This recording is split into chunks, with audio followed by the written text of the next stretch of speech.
সূর্য যতদিন থাকবে, চন্দ্র যতদিন থাকবে, এই সাগরগুলির পানির দ্বারা মানুষের যতদিন গাছপালা ফসল ফলাবে, মানুষেরা পান করবে, ততদিনকার সময়ের জন্য আল্লাহ আমাদের নবীকে বানিয়েছেন রাহমাতুল লিল আলামিন।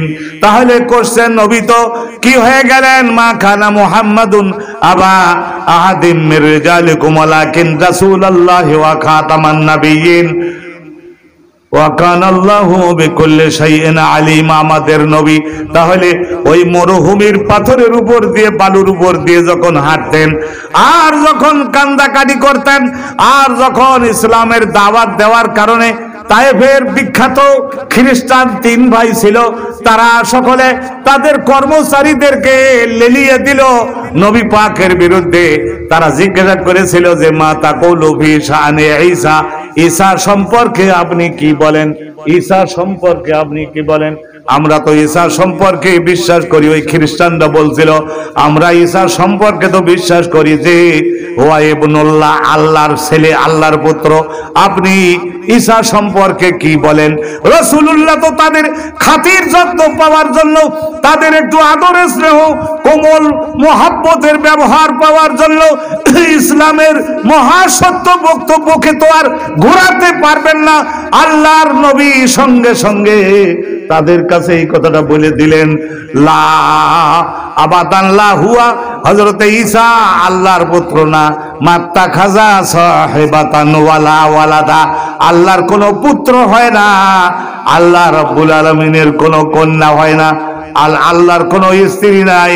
হযরতে ঈসা পয়গম্বর, আল্লাহ রাব্বুল আলামিন এর হয়ে যাও, হয়ে যাও এই শব্দের দ্বারা একমাত্র একজন মায়ের রক্ত ব্যবহার করে আল্লাহ তাকে সৃষ্টি করেছেন। কিন্তু তিনি একজন জালিলুল কদর পয়গম্বর, একজন বড় নবী, একজন জাদরিল পয়গম্বর।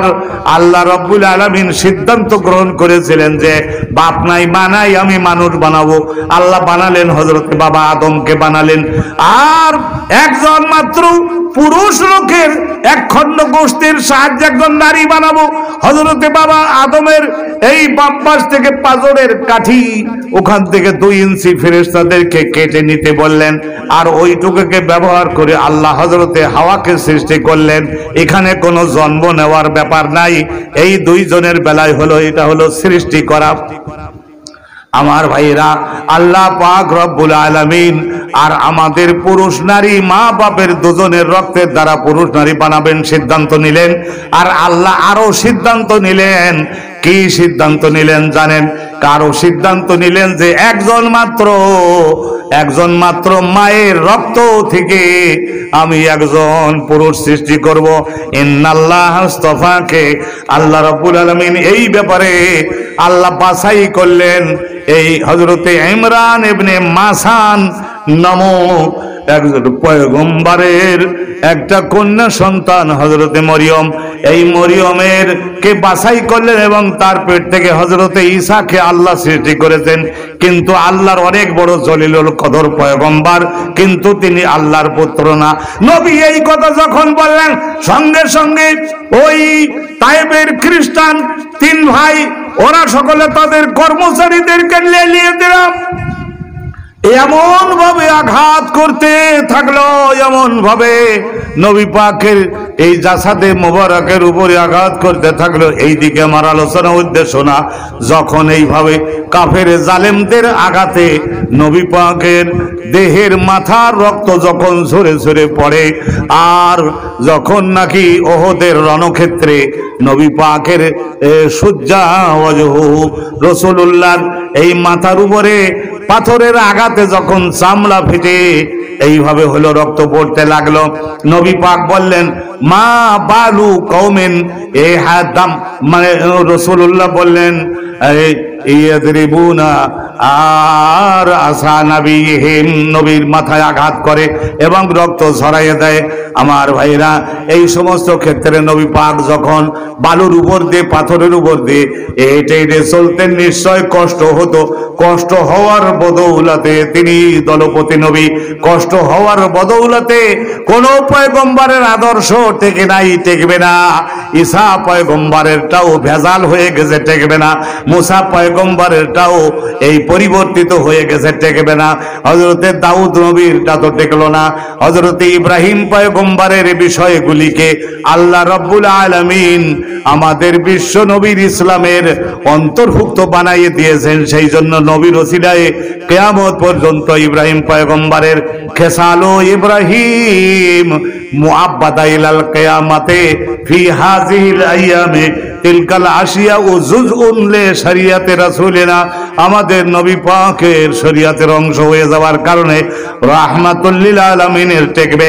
তো আমি আপনাদের খেদমতে যে সওয়ালটা করছিলাম যে আল্লাহর নবী যখন খাতামুন নবীন, তিনি তো পর্দা করলেন, কিয়ামত পর্যন্ত তাইরা রাসূলুল্লাহর ইসলামটা পৌঁছাবে কারা? এই কোশ্চেনটা একদল মানুষ বদভক্ত কপাল পোড়া, তারা সকলে বিরাট করে কোশ্চেন তুলে দিয়েছে। বর্তমানে ওলিয়া আউলিয়া গণের বিরুদ্ধে তারা দাঁড়াবার জন্য চেষ্টা করছে। আমি তাদের জিজ্ঞাসা করলাম, অনেক জনের কাছে আমি জিজ্ঞাসা করেছি যে তাহলে ইসলামটাকে নেতৃত্ব দিয়ে কিয়ামত পর্যন্ত পৌঁছাইয়ে দেবে কারা? কাদের জিম্মা, কাদের দায়িত্ব? এইটা অনেকেই তাৎক্ষণিকভাবে জবাব দিতে পারে নাই। অনেকে বলে আলেম ওলামা। আরে বাবা, আলেম ওলামা যারা তাহাজ্জুদের নামাজ যারা নিয়মিত জাগতে পারে না, 40 দিন পর্যন্ত বিরতি বিহীন ভাবে যারা তাহাজ্জুদের নামাজে জাগতে পারে না, আমি দেখেছি কোরআন হাদিস পড়াতে পড়াতে 40 বছর 50 বছর পড়ালাম, তারপরেও একজন খাঁটি হাক্কানি ওলির সামনে গেলে বিদ্যে বুদ্ধি কিছুই মনের মধ্যে আসে না, একেবারে জীবের গোড়া পর্যন্ত শুকিয়ে যেতে লাগে। অথচ তিনি কিভাবে স্বাভাবিক থাকেন?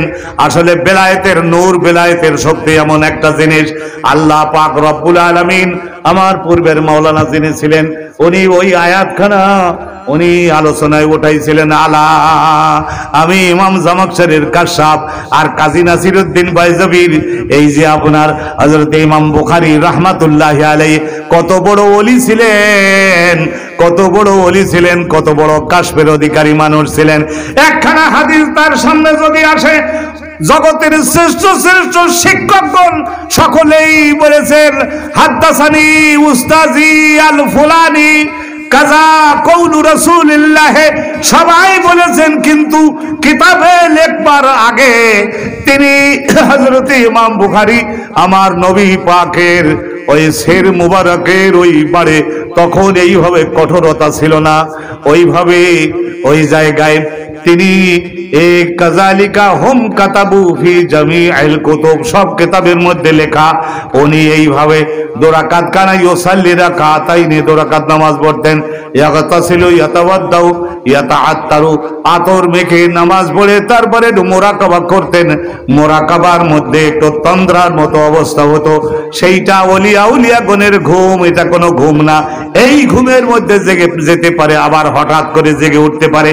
এই রকম ভাবে আল্লাহ নবীর কাছে উনি জিয়ারত করতে পারতেন, স্বয়ং রাসূলুল্লাহকে জিজ্ঞাসা করতে পারতেন। এই মর্যাদা, এই কাশফ এবং এই রহমত আল্লাহ উনাকে দান করেছিলেন। ইমাম বুখারী এত কবুলিয়াত কেন হলো রে বাবা? আমি গতকালকে হযরত ইমাম বুখারী রাহমাতুল্লাহি আলাইহির এই কিতাবটা বাংলা ভাষায় যাতে করে এই নেটের মাধ্যমে একটু তুলে ধরা যায়, সেই জন্য আমি গত রাতের থেকে এইটার দার্সটা, এইটার মোটামুটি যতটুকু আল্লাহ জানবার শক্তি দিয়েছেন এইভাবে বসে তারপরে রেকর্ড করা শুরু করেছি। আল্লাহ যদি কবুল করেন, মাওলানা নিজামী হুজুর ওনারও মহা গুরুত্বপূর্ণ অনেকগুলি সহিহ বুখারী থেকে দার্স, বিশেষ করে এই সমস্ত হাদিস আম্মাজেদান সেগুলো উনিও ছাড়তেছেন। বহু চট্টগ্রামের আলেম ওলামা গণের কাছে এইটা আর কি শোনাবো? আমার ভাইরা, এত বড় ওলি আমিরুল মুহাদ্দিসিন ফিল হাদিস, জগতে যত মুহাদ্দিস জন্ম নেবে সব মুহাদ্দিস, একজন বলছেন ইমাম বুখারী রাহমাতুল্লাহি আলাইহির উস্তাদ ছিলেন হযরতে আহমদ বিন হাম্বল।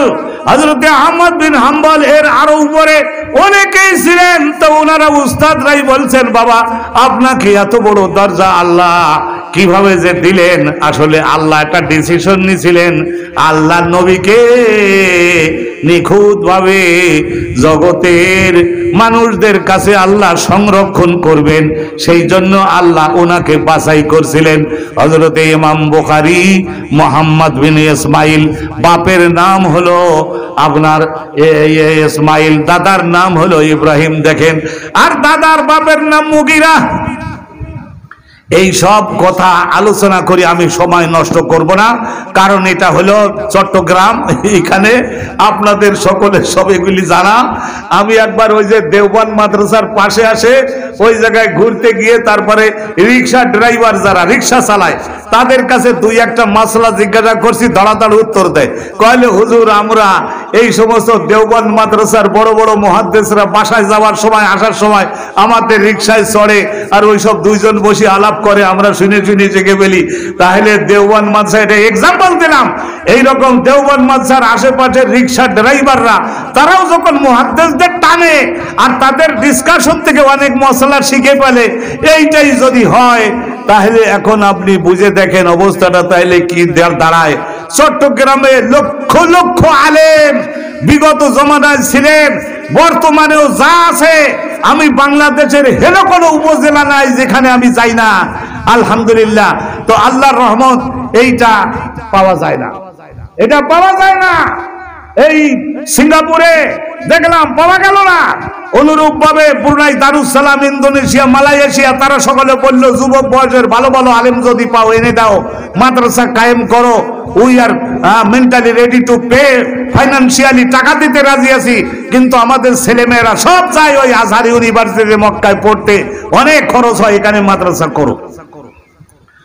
আমার ভাইয়েরাম, হযরতে মুহাম্মদ ইবনে ইসমাইল, মুহাম্মদ ওনার নাম, আর ইসমাইল বাপের নাম, দাদার নাম ইব্রাহিম। চিন্তা করেন, আর এই ইব্রাহিম তার বাপ যে মুগিরা, চিন্তা করে দেখেন, এই মুগিরা প্রায় 15 থেকে 20 বছর বয়সে আল ইয়ামান আল জুফি, বুখারার গভর্নরের, বুখারা ওই প্রদেশটার গভর্নরের ওই আর্দালি, আর্দালি মানে অর্ডারলি, মৌখিক ভাবে যে সমস্ত অর্ডার করে, ওজুর পানি এনে দাও, এনে দেয়, মেসওয়াক এনে দাও, এনে দেয়। এই ইয়ামান আল জুফি ইয়ামান দেশের লোক, কিন্তু চাকরি করতে এলেম আছে, আমল আছে। রাসূলুল্লাহ বলেছিলেন আল ঈমানু ইয়ামানিন ওয়াল হিকমাতু ইয়ামানিয়া, ইয়ামান দেশের হাজার হাজার আলেম ওলি জন্ম নিয়েছে, নবী পাকের দোয়া। ওই ইয়ামান দেশের দিকে মুখ দিয়ে তাকাইয়ে চোখের পানি ফেলে আল্লাহ রাব্বুল আলামিনের কাছে দোয়া করে গেছিলেন আমার নবী পাক, আল্লাহ আপনি ইয়ামান দেশের মানুষদের আমার ইসলামকে কবুল করবার জন্য, উইদাউট এনি ফাইট, যুদ্ধ ছাড়াই আপনি কবুল করবার জন্য তৌফিক দান করেন। ওই দেশের মধ্যে এই যে জুফি নামক একজন ব্যক্তির বংশধর হযরতে ইয়ামান, উনি এত বড় আলেম যে উনি আব্বাসী শাসন আমলে আপনার কি হলেন, এই যে বুখারা এই প্রদেশের গভর্নর হলেন। কিন্তু এই মুগিরা মূর্তি পূজক, আগুনের পূজা করে, ইরানের একটা ছেলে আগুনের পূজা করে, কিন্তু আগুনের পূজা করে যদিও মূর্তি পূজক, তথাপিও তাই বলে তাকে চাকরি দেওয়া যাবে না এমন তো না। ইসলামে এত সংকীর্ণ দৃষ্টিভঙ্গি নিয়ে চলে না। হযরতে ইয়ামান আল জুফি উনি কি করলেন, ওই মুগিরা নামক ছেলেটাকে, আমি ইরানের অগ্নি পূজকের একটা ছেলে, কিন্তু জ্ঞান বুদ্ধি ভালো, চেহারা ছবি সুরত ভালো, তাকে উনি বলেন বাবা তুমি আমার একটু খেদমতে, আল্লাহ তোমাকে পাঠিয়েছেন, আমি যা বেতন দেই তাতে তোমার বাপ মার খেদমত তুমি করো। তুমি একটা কাজ করো, তুমি আমার জন্য একটা মেসওয়াক নতুন করে এনে দাও, একটু ওজুর পানি জোগাড় করে দাও। তারপরে ওজু করে মেসওয়াক করে বুখারার গভর্নর যখন উনি ইবাদতে দাঁড়াতেন, ইবাদতে দাঁড়ালে ওই মুগিরা নামক ওই ছেলেটা তাকাইয়ে তাকাইয়ে দেখে যে যখন উনি আল্লাহু আকবার বলে নামাজে দাঁড়ান তখন ভিন্ন চেহারা হয়ে যায়, এমন ভাবে আধ্যাত্মিকতার জ্যোতি, ওই যে সমস্ত কোরআনের আয়াত যখন উনি পড়েন নামাজের মধ্যে, তখন চেহারার মধ্যে লাইট আসতে লাগে, নূর জাহের হতে থাকে।